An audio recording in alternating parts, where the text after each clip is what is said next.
All right. Hey, ladies, it's Dr. Ade.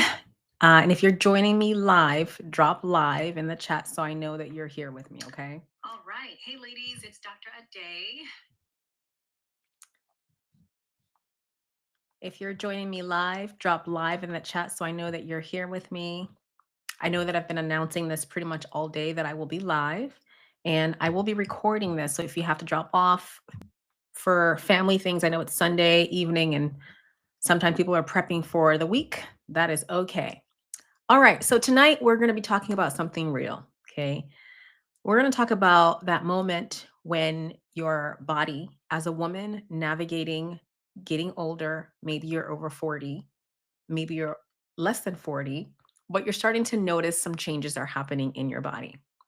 And suddenly, what used to work just doesn't work anymore, meaning you're doing all the right things, and yet somehow you're still tired, you're still moody, or you're still watching the scale creeping up for no reason at all. So, we're going to break it down today about what's happening with you and why this is an issue.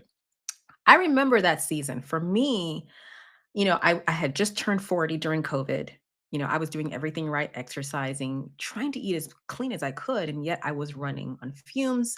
At that point, I knew there was stress probably going on, but I just didn't realize how much it was impacting me. My labs were coming back normal, but nothing about me felt normal. And that's when I realized my body wasn't broken, but there was something definitely changing. So if you felt that, like your body has missed the memo, comment me if you've noticed this. It's some of those things that happen, and unfortunately, if you don't have the right information, you might have been misdiagnosed. Maybe you were told you have diabetes, maybe you were told that you had depression or whatever, right? So let's be honest, women over 40 are tired. You're working, you're managing a home, you're keeping everyone else afloat, and you're still trying to lose weight in the middle of everything, shed that 10, 15, 20 pounds. You're trying to improve your energy. You're eating less, but somehow you're getting more. Your energy is crashing mid afternoon, no matter how clean you eat. And to top it off, everyone keeps saying, "Oh, that's okay. You're just getting older, sis." That's just not it, right? It's imbalance, and we're going to talk about that today. So the truth is, you've been playing by the same old rules, but your body has switched the game. So if no one's told you that, that's why I'm here today. Okay. Let's use this time to talk about what's going on in your body. So, around the age of 40, and I say around the age of 40 because sometimes women might notice these things earlier, especially if there are maybe there's some things that have changed in your body. Maybe you've had surgery to remove your ovaries or your uterus. You might notice this earlier. So your sex hormones like estradiol, progesterone, and testosterone start to decrease as normal with age. A lot of these hormones have a lot of function in our body. Okay. They run the show. They control your metabolism, your energy, sleep, mood, how your body stores fat, your gut, everything. So imagine if they start to drop, your stress hormone, which is your cortisol hormone, kind of takes over. So it keeps you in survival mode. There's a lot of shifts that's happening in your body. And suddenly, even if you've been eating well, your body starts to hold on instead of letting go. Okay. So, how many of you have noticed this? If you've noticed something like this happening, drop me in the chat or just say yes. Because a lot of the times when women come to see me or if I'm coaching them, that is the struggle they've had for many years. And the first thing they want to do is go on a diet. One of the fad diets that they're noticing and say, well, this was working for my friend or my sister, so I'm going to do the same thing. And maybe they'll shed a few pounds and they'll gain it back and more. And then it's just the back and forth, the cycle continues, right? So it's biology. There's a lot of changes going on. And once you understand that, you can start working with your body instead of fighting it. Drop a heart emoji if that makes sense. If you're watching live or if you're watching the recording, drop a heart emoji here. So I know you understand. Because once you know why, you can stop beating up yourself. Women, sometimes we start saying, I'm frustrated. They're looking at the number on the scale and it's not shifting. Okay. So let's shift gears a little bit and talk about the mindset shift that really has to happen if you're trying to lose weight, right? Or you're trying to improve your energy, because it's not just losing weight, it's a lot of other things. Maybe you're trying to reverse disease. Maybe you've been told by your doctor that you're starting to develop prediabetes or diabetes or high blood pressure.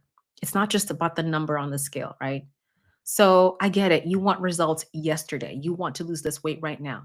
But there's a lot of things on social media these days, Instagram ads promising you that you'll drop 10 pounds in 10 days. They're so tempting, especially when you have like a wedding coming up or a vacation.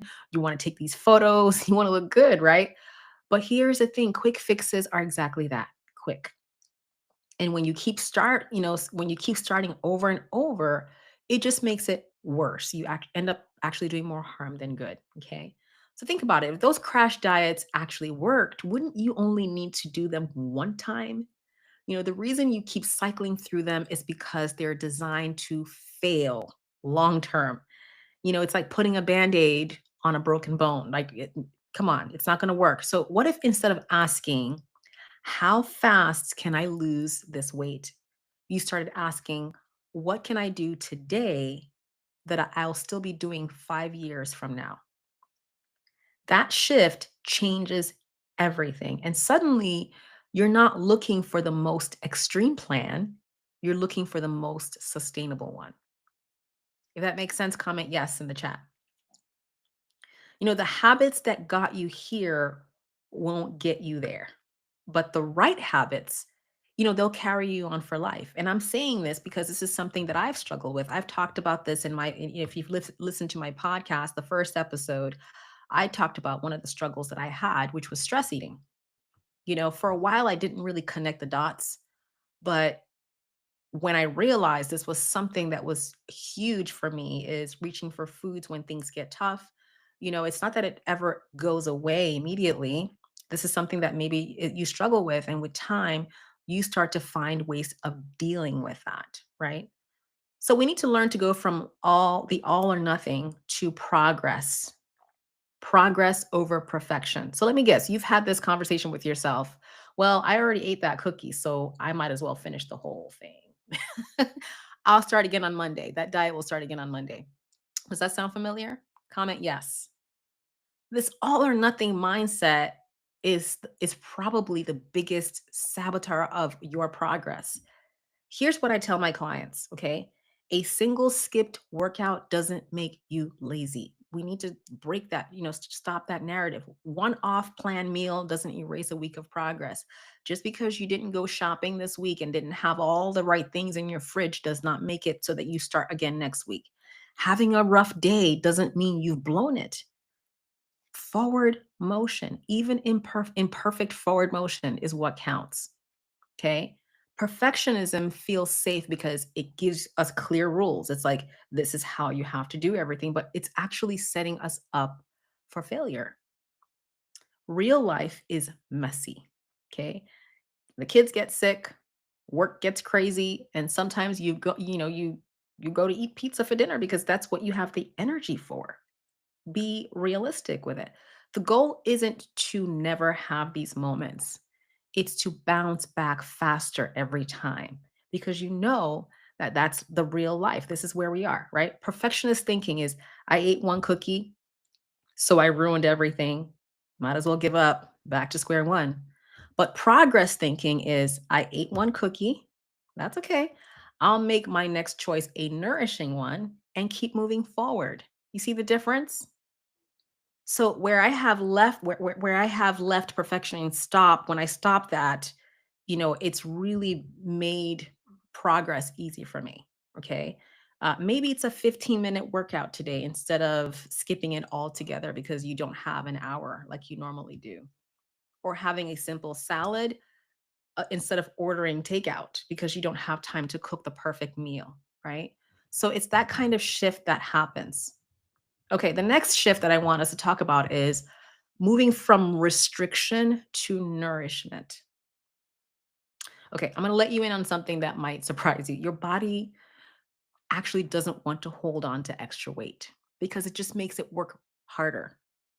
So when you truly are nourishing your body and eating for your body the way it is right now, your natural weight regulation systems actually kick in because it wants you to be healthy. But the catch is when you keep restricting yourself and keep up with the diet culture, constantly dieting, it really messes up your system. Your system is confused. It's like, you know what? I don't even know what diet we're going to do today. Is it keto? Is it intermittent fasting?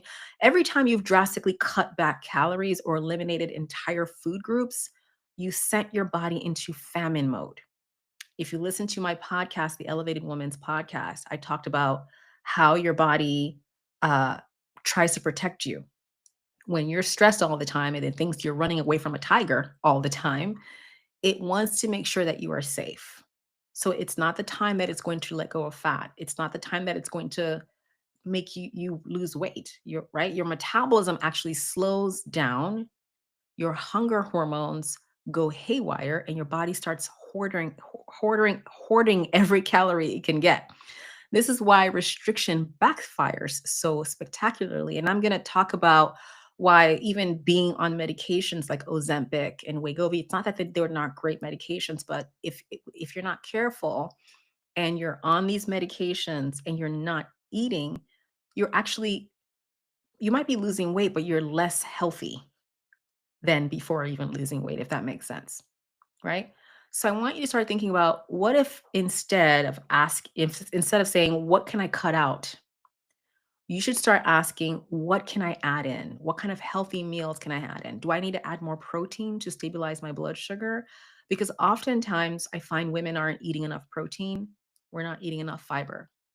And these are two very important parts of your diet that helps stabilize your blood sugars, help keep you full for longer times. More fiber to feed that gut, to feed the bacteria in your gut that actually lets your gut feel healthy, improves, actually makes you eat less, believe it or not. So, including more colorful vegetables to provide those tiny nutrients that you need. We call them micronutrients. More healthy fats to support hormone production. So, all of this is linked. So, instead of necessarily cutting back, I mean, if you want to jumpstart your metabolism, yes, you might cut back, especially if you're eating too many calories, right? But sometimes overdoing it actually causes more damage. So sometimes I'll tell my clients, "Hey, we're gonna add these things in. Add more protein to your breakfast or your lunch or your dinner to keep you full, to support your muscles, which are, I say it all the time that muscle is your metabolism. Muscle is your metabolism, and it requires energy to digest. So, it boosts your metabolism naturally when you take in protein. Adding fiber. Fill half of your plate with non-starchy vegetables. They feed your gut bacteria and help regulate your hormones, your appetite too. If you want more clarity on what kinds of foods, fiber, and proteins to eat, comment protein or fiber in the comments. And I'll send you a cheat sheet that I give my mastermind clients. Okay, protein and fiber. Healthy fats, avocado, nuts, olive oil, fatty fish, they all support hormone production and help you absorb fat soluble vitamins, which are very important. So, again, ask yourself this: how can I add more nourishment to my meals today instead of focusing on what I can cut out? Look at your next meal and ask yourself, where can I add some color into this? Where can I add some protein? Where can I add some fiber? This is a great place to start without starving yourself, right? Okay, here's something that might blow your mind, okay? When you focus obsessively on the scale, you often sabotage the very results you're seeking. So when you shift your focus to being healthy, okay, weight loss becomes kind of like a byproduct of it. It's like it just kind of happens. So this is what I try to get my clients away from thinking. They think I'm crazy. I'm not even focusing on the numbers. I'm like, okay, yeah, that's great, but let's look at this. Let's look at your lifestyle. Let's look at everything else that's happening in your life and not focus on that number. Think about it. When you're sleeping deeply, when you're managing stress well, When you're supporting your gut health and balancing your hormones, your body naturally finds its optimal weight. You have steady energy. You're craving less because all of those things are falling. We call it alignment, right? So it just so happens and you start to lose weight without even trying to be on any kind of diet. You have better mood when you're feeling better in your energy and you have better mood. You might not even be that hungry, and then you start to have that elusive glow that comes from being well inside. Okay.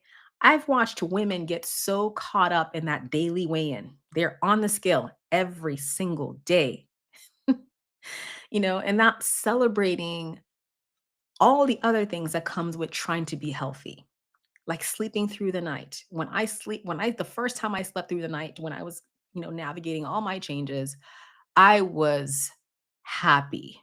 Not waking up and reaching for that first cup of coffee, having steady energy without afternoon crashes, fitting into clothes that have not zipped up in months. These are the real markers of success, right?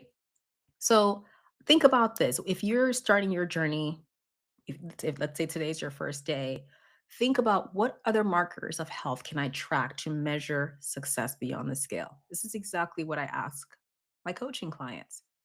How's your energy at 3 p.m.? Is it better when you've changed all of these things? How well are you sleeping?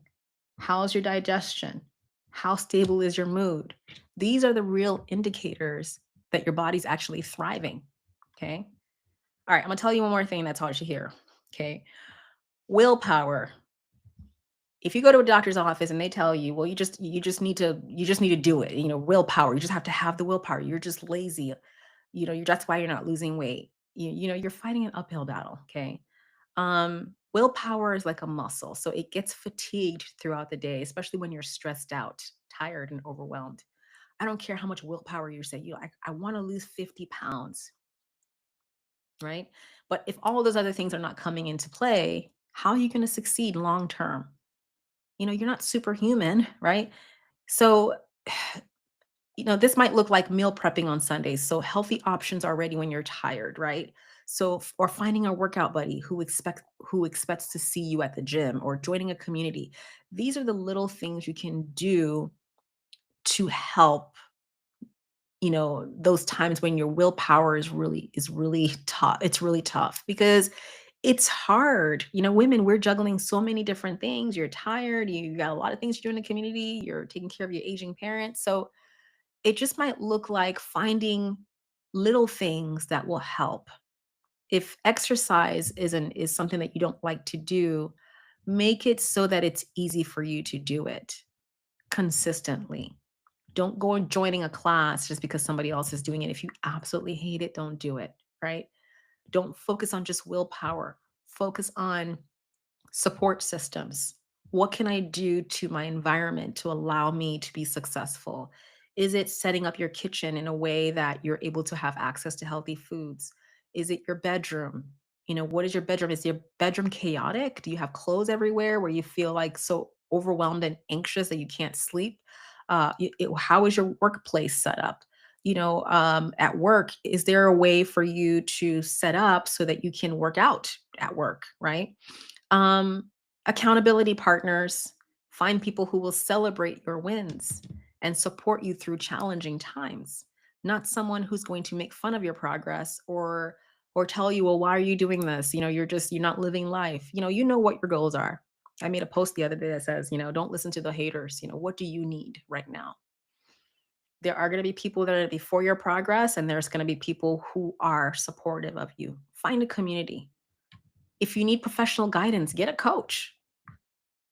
It can be a little expensive, but it's worth it if you can find someone that aligns with your goals, a nutritionist, a primary care provider.